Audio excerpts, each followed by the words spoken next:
Hi everyone, Microsoft Excel में मेरे पास कुछ डेटा है जिसमें आप देखेंगे कुछ सेल मर्ज एंड सेंटर हुए हैं। जैसे ही मर्ज एंड सेंटर वैल्यू पे हम क्लिक कर रहे हैं, आप देखेंगे मर्ज एंड सेंटर वाला जो ऑप्शन है वो हाईलाइट हो जा रहा है। इसका मतलब ये सब जो वैल्यू है वो मर्ज एंड सेंटर हुए हैं। तो सिनेरियो ये है कि अगर आपका डेटा बहुत बड़ा है तो कौन कौन से सेल मर्ज एंड सेंटर हुए हैं और उनके काउंट वो भी एक बार में हमें पता कर लेना है। और दूसरे डेटा में आप देखेंगे इसमें भी कुछ वैल्यू मर्ज एंड सेंटर हुए हैं। यहाँ पर आप देख सकते हैं जैसे ही मर्ज एंड सेंटर वैल्यू पे मैं क्लिक कर रहा हूँ, यहाँ पर आप देखेंगे मर्ज एंड सेंटर ऑप्शन जो है वो हाईलाइट हो जा रहा है। तो इसमें क्या करना है, डेटा को अनमर्ज करना है और ब्लैंक सेल में डुप्लीकेट वैल्यू को एंट्री कर देना है।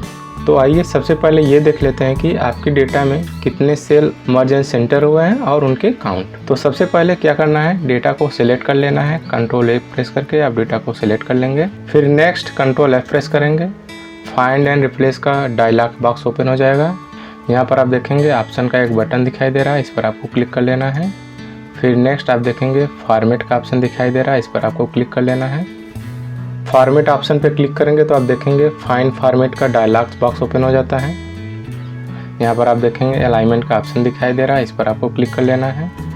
फिर यहाँ पर आप देखेंगे मर्ज सेल्स का चेक बॉक्स दिया गया है, इस पर आपको क्लिक कर लेना है। मर्ज सेल्स सेलेक्ट हो जाने के बाद यहाँ पर आप देखेंगे ओके का ऑप्शन दिखाई दे रहा है, इस पर आपको क्लिक कर लेना है। फिर नेक्स्ट आप फाइंड ऑल पे क्लिक करेंगे तो आप देखेंगे यहाँ पर आप देखेंगे मर्ज एंड सेंटर हुए सेल का काउंट दे दिया गया है और कौन कौन सा सेल मर्ज एंड सेंटर हुआ है वो भी यहाँ पर दिया गया है। तो इसको जस्ट कंट्रोल शिफ्ट और A प्रेस करेंगे तो सभी सेल सेलेक्ट हो जाते हैं। यहाँ पर आप देखेंगे सभी सेल हाईलाइट हो गए हैं। तो इससे आप पता कर सकते हैं कि आपके डेटा में कौन कौन सा सेल मर्ज एंड सेंटर हुआ है और उनके काउंट। इसको क्लोज कर लेते हैं। आइए दूसरे डेटा में देख लेते हैं कि इस डेटा को कैसे अनमर्ज करना है और अनमर्ज के बाद ब्लैंक सेल में डुप्लीकेट वैल्यू को कैसे फिल करना है। तो सबसे पहले आप डेटा को सिलेक्ट करेंगे, कंट्रोल A प्रेस करेंगे तो आपका डेटा सिलेक्ट हो जाता है। यहाँ पर आप देखेंगे मर्ज एंड सेंटर का ऑप्शन दिखाई दे रहा है। यहाँ एरो पर क्लिक करेंगे तो इसमें आप देखेंगे अनमर्ज सेल्स ऑप्शन दिया गया है। इस पर जैसे ही आप क्लिक करेंगे तो आपका जो डेटा है वो अनमर्ज हो जाता है। तो यहाँ पर आप देखेंगे जो सेल मर्ज एंड सेंटर हुए थे अनमर्ज होने के बाद उसके नीचे ब्लैंक सेल दिखाई दे रहा है। तो इसी सेल में हमें डुप्लीकेट वैल्यू एंट्री करना है, यानी मेल के नीचे मेल हो जाना चाहिए, फीमेल के नीचे फीमेल हो जाना चाहिए, दिल्ली NCR के नीचे दिल्ली NCR हो जाना चाहिए, मुंबई के नीचे मुंबई हो जाना चाहिए। तो ये वन टाइम में कैसे करना है वो हम आपको बता देते हैं। आपको डेटा फिर से सिलेक्ट कर लेना है और फिर कंट्रोल G प्रेस कर लेना है। यहाँ पर स्पेशल का ऑप्शन दिखाई दे रहा है, इस पर आपको क्लिक कर लेना है। फिर गो टू स्पेशल का डायलॉग्स बॉक्स ओपन हो जाता है। यहाँ पर आप देखेंगे ब्लैंक्स का रेडियो बटन दिया गया है, इस पर आपको क्लिक कर लेना है।